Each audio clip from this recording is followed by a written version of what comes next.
On the news tonight, ministries, departments and agencies defend their budgets as National Assembly committees scrutinize and propose amendments. Cross River State House of Assembly renews calls for government intervention on the dredging of Calabar Seaport. Plus, House of Representatives Deputy Chief Whip Adewumi Onanuga passes away at 60. Hello and welcome to Parliamentary News. I am Praise Nwachuku. We begin today's news with reports on the 2025 budget defense sessions. Efforts to tackle challenges in providing shelter for millions of Nigerians and address the growing humanitarian crisis were key issues during budget defense engagement between ministers, agency heads, and National Assembly committees. Here's a compilation of these and other budget defense engagements.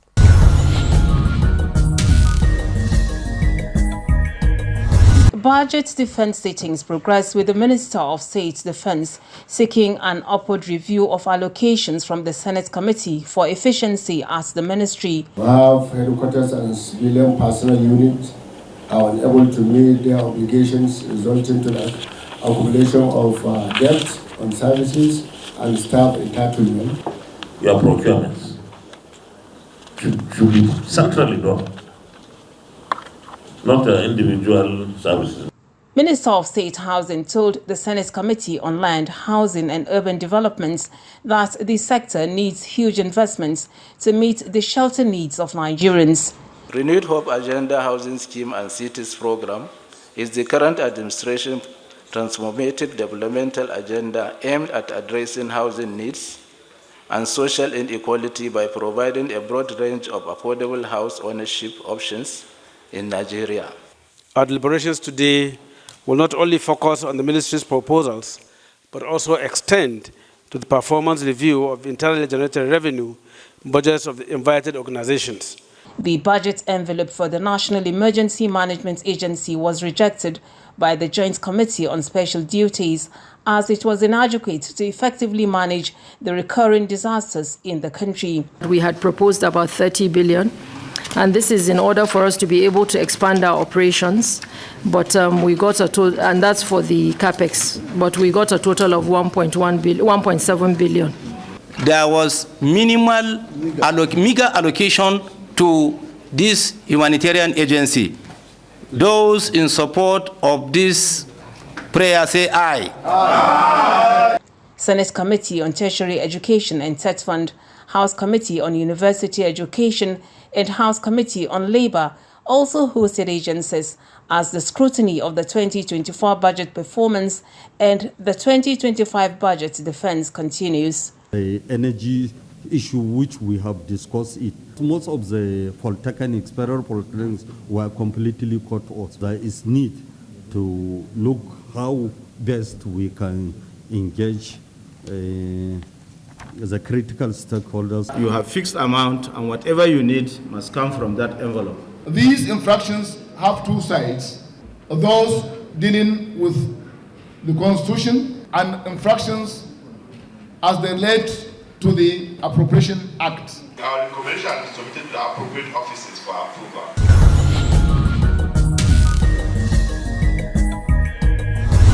The Ministry of Interior, having sustained broad revenue generation in 2024, has proposed a budget estimate of 6.68 billion naira alongside a 2.98 billion naira proposal for the Civil Defense, Immigration and Prisons Service Board. And this was revealed during a joint committee session on the ministry's budget defense. National Assembly correspondent Joshua Ugunjade has details.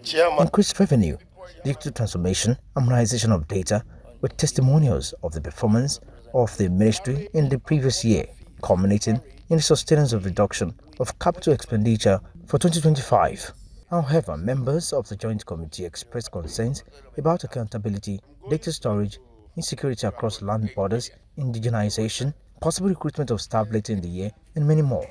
As a union leader, I fought many employers when they seek to import expatriates to do jobs that Nigerians can do. Are you anticipating employment in the year 2025 so that you'll be able to fill in that gap. A lot of people from other countries do enter our country through all these porous borders.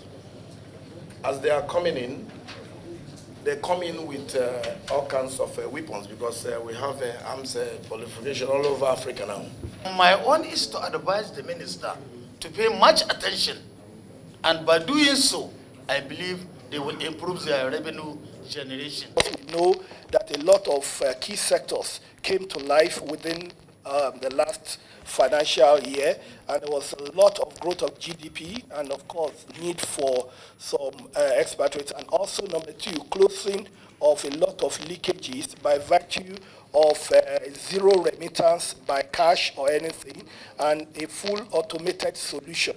So it was the automation of this solution that blocked some of these leakages that made the revenue to shoot up. Other deliberations centered on the components of the board proposed budget and its workability in relation to the composition of the board itself. I want to believe that all the revenues generated here have been transferred or transferred to revenue to the consolidated revenue account. It's paid directly there. It's paid directly. It's e-payment. Yes. But they give you receipt. What we do is, that's the essence of the automation process I spoke about. When people pay, it goes straight to CBN. It doesn't come. But Your Excellency, they are supposed to be receipted. All the committees are complaining in all our engagements. Zero releases. This is not good for this country. From the National Assembly, Joshua Okushde, NTA News. The Minister of Water Resources and Sanitation, Joseph Utsev, has stated that the proposed 211 billion budget for 2025 will be directed towards providing potable water, sanitation and irrigation systems to ensure food security. He disclosed this during the ministry's budget defense session. National Assembly correspondent Isa Mohammed again has more. The minister briefed the committee on the successes and challenges in the year under review, while also identifying areas of focus in the 2025 appropriation. The minister solicited for upward review in the 2025 budgetary allocation to enable the ministry to deliver on its mandate. The implementation of key projects and programs, including the construction of dams, irrigation systems, water supply schemes, hydrological services, and sanitation and hygiene initiatives. All of us, we know the importance of water and sanitation and its relevance to the national food security as enshrined in the renewed hope agenda of Mr. President. Similarly, the Director General of the Rural Electrification Agency, Abba Abubakar Aliyu, has defended its agency's 2025 appropriation before the House Committee on Rural Electrification. From the National Assembly, Isa Muhammad, NTA News. Meanwhile, the chairman of the Senate Committee on Judiciary, Human Rights and Legal Matters, Senator Adeni Adegbonmire, has described the Federal Ministry of Justice as essential to upholding the rule of law, ensuring public safety and protecting citizens' rights. He emphasized the need for adequate budgetary allocation for the ministry to fulfill its mandate effectively. And this was during a budget defense session involving the ministry and legal sector agencies. Amina Saidu reports. The Chairman Committee on Judiciary, Human Rights and Legal Matters said the committee is aware of the additional responsibilities placed on the Ministry of Justice with regard to the implementation of the Freedom of Information Act and other related matters, which has placed additional financial burden on the ministry. The 2025 budget estimates for the Federal Ministry of Justice and its parasitars or agencies has contained the appropriation bill before the National Service 121 billion plus. Distinguished senators are kindly requested to note that this total sum is inclusive of the allocations to the National Drug Law Enforcement Agency, NTA, which is not under jurisdiction of this committee, and the statutory transfer to the National Human Rights Commission, which is an independent body and not one of the agencies under the Federal Ministry of Justice. Attorney General of the Federation and Minister of Justice Lateef Fagbemi gave a review of the 2024 budget performance and 2025 proposal outlining a strategic plan to drive legal and judicial reforms across the sector, strengthen the rule of law, and improve the legal architecture. It should be noted that the effect of our interventions in this sector have multiplier effects, which will promote peace and security, economic growth, and social justice.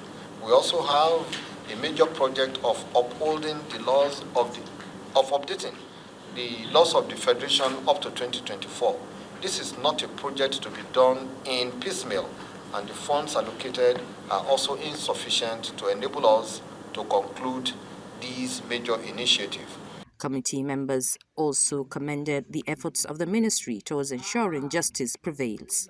Will you suggest any, based on your experience, a review of that policy in order to allow for the quick implementation of that, of the capital component of the budget, which has direct bearing and positive impact of delivering dividends of democracy to the doorsteps of the people. Other agencies present include Legal Aid Council and the Nigerian Law School, among other bodies in the legal arm.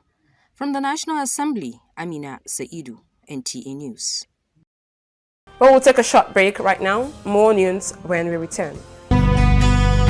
Are you looking for a short channel to make your business, goods and services go viral? Look no further, as NTA Parliament is your short channel. Take advantage of our wider reach and advertise your products and services on NTA Parliament DSTV channel 370, GoTV channel 126, StarTimes channel 306, and Free TV channel 706.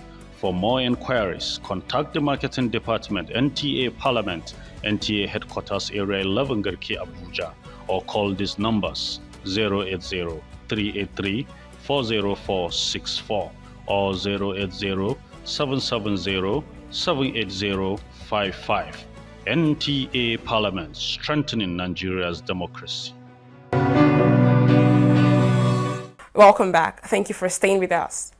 The effective management of integrated power projects has led to improved services in the sector.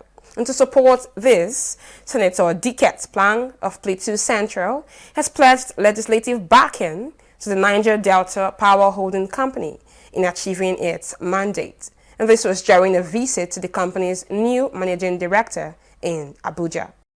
During the visit, the senator expressed satisfaction, noting that advancing prosperity requires transformation, adding that consistent energy supply and security are ingredients for development. The agency, he attested, has significantly improved megawatts generated and supplied across the country through the National Integrated Power Project at the federal, state, and local government level, calling for more improvement, especially in Plateau State. We watch from background and appreciate your achievements, particularly that last year we were able to generate over 100 megawatts of electricity, and then this year over 260 megawatts within your shortcoming. It makes us very hopeful. We as legislators representing the people, particularly my people on the plateau, I just want to call upon you that all of us in the state, from the citizens to the local government, tier of government to the state, and all of us here, we are with you. We would appreciate partnering with you in any way. The MD assured Nigerians of her commitment to do more in actualizing aspirations, as strategies that would drive this agenda are being implemented to change livelihoods of constituents. We're conscious of this, and therefore we've come up with strategies to ensure that we deliver on this mandate, to ensure that every citizen, every Nigerian deserves to have access to quality electricity. Both the senator and the managing director agree for a partnership that will foster efficient service delivery in all activities under the National Integrated Power Project across the country. in Abuja. Praise Nwachukwu, NTA News. The Akwa Ibom State House of Assembly has passed a bill to establish the Akwa Ibom State Bureau for ICT, Innovation and Emerging Technologies. Assembly correspondent Nsikak Okon reports that the passage followed the adoption of a report presented by the chairman of the House Committee on Science and Technology, Udwak Ekpolfort. Before the passage of the bill, member representing Etina State Constituency and Chairman House Committee on Science and Technology, Udwak Ekpolfort, informed the House of the legislative procedure through which the bill was scrutinized, including a public hearing where stakeholders made their contributions. Informing the House about the objective of the bill, the lawmaker says it will create a framework for the planning, research, development, and standardization of information technology practices in the states. That the bill, when passed, will accomplish the following: establish a bureau saddled with responsibilities of liaison with all NTAs at the state, federal, and international levels to drive a discourse on ICT.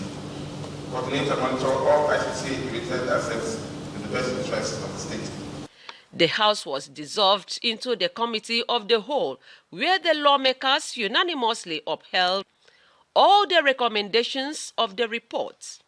The Speaker of the Moton directed the Clerk of the House, Nsikarabasi Orok, to communicate the development to the State Governor, Omoino, for further action. The bill is hereby read, rejected, and passed into law.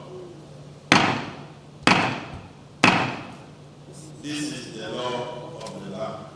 Meanwhile, the House also received a motion on the presentation of a single tax clearance for processing of family land and was presented by member for Mkwarenin State Constituency, Uwem Umoita. The motion was stepped down to be discussed in a subsequent sitting.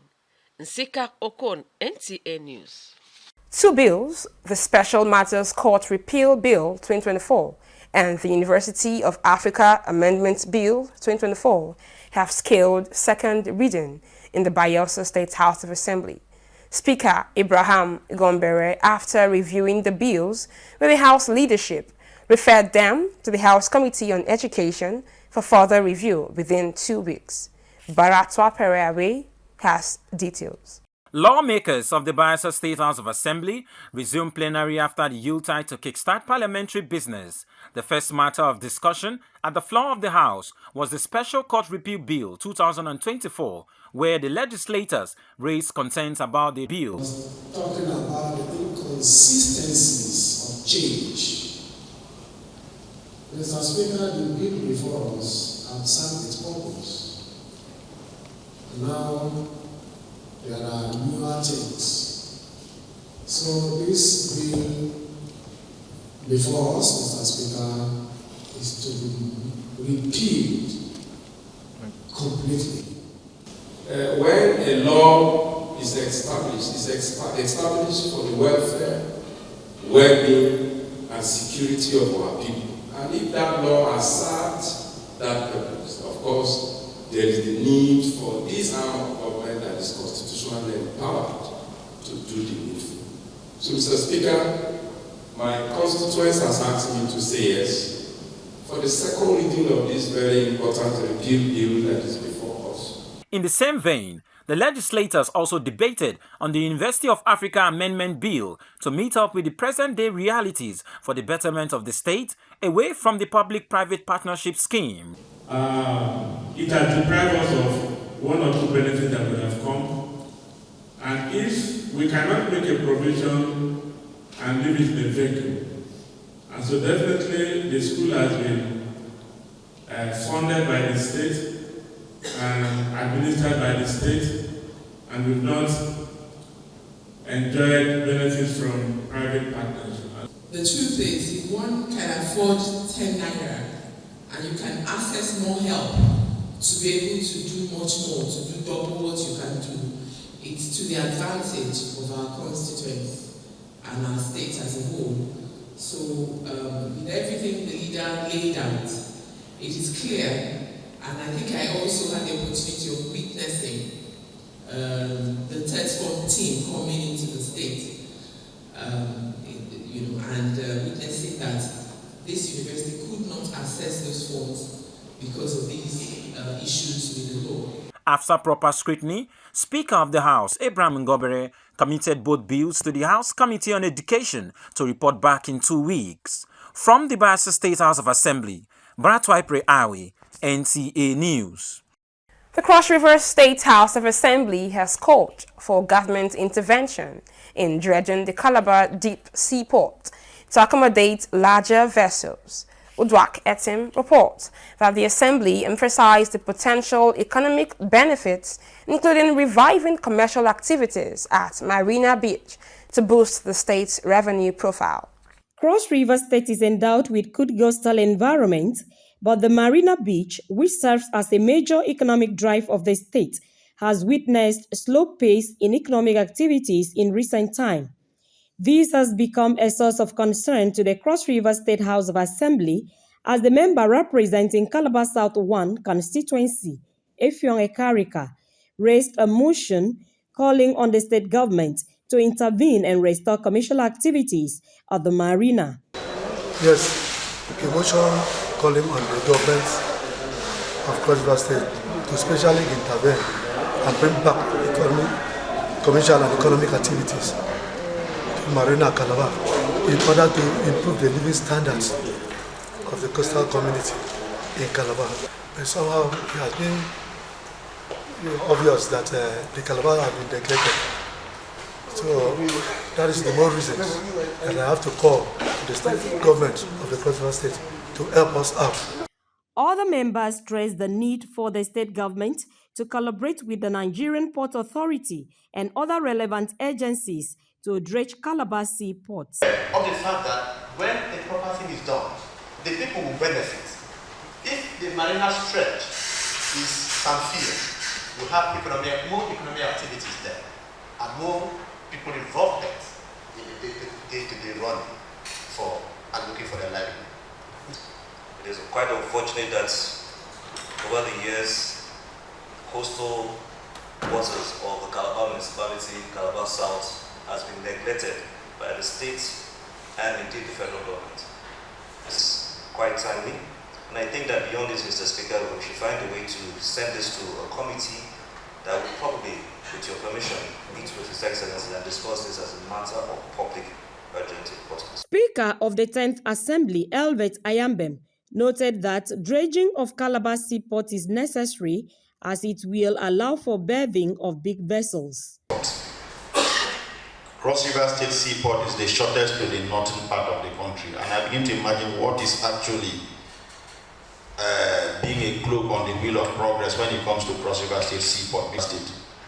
And so that makes this your motion very timeous and very, very important, because we need to lend our voices on this motion to make Calabar Seaport as close, vibrant as what Lagos State Seaport is. The House believes that if the motion is considered, it will improve the living standard of people in the coastal region. In Calabar, Udwak Etim, NTA News. And on a sad note, the House of Representatives has announced the death of its Deputy Chief Whip, Adewumi Oriyomi Onanuga, at the age of 60. Spokesman of the House, Akin Rotimi, in a statement, said the lawmaker passed away on Wednesday, January 15, 2025, after a brief illness. She represented the Kene Shagamu Remonath Federal Constituency of Ogun State and was first elected in 2019 under the All Progressives Congress, APC. During her tenure, she served as chairperson of the House Committee on Women Affairs and Social Development. Re-elected in 2023, she became Deputy Chief Whip of the 10th Assembly, a position she held until her passing.